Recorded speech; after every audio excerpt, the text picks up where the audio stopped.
For months now, we've been talking a lot about vaccines for COVID-19, but a new law that takes effect tomorrow addresses requirements for other vaccines among school-aged kids in Maine.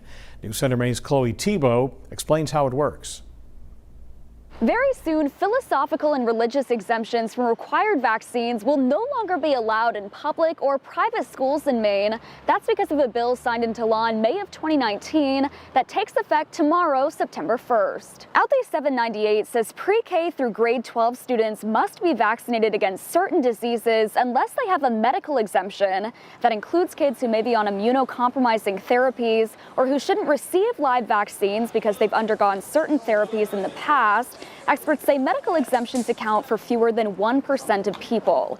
Religious and philosophical exemptions will still be allowed for students on individualized education plans if they already have an exemption in place. Pre-K through grade 12 students must receive the DTaP vaccine for diphtheria, tetanus, and pertussis, polio vaccine, MMR vaccine for measles, mumps, and rubella, and varicella vaccine.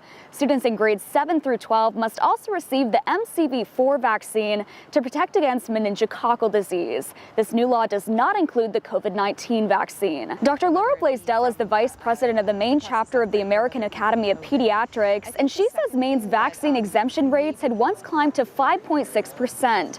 She says in the past year, those rates seem to have dropped to around 4%, so she's hopeful the new law is making an impact. She says the COVID-19 pandemic might be showing people what's needed to make vaccinations work. People are now realizing I'm vaccinated, but we're still seeing transmission. Why is that?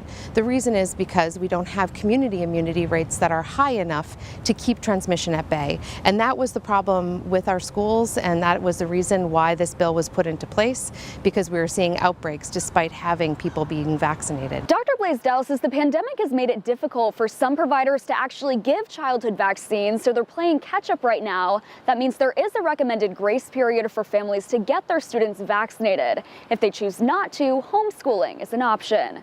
In Augusta, Chloe Thibault, News Center, Maine.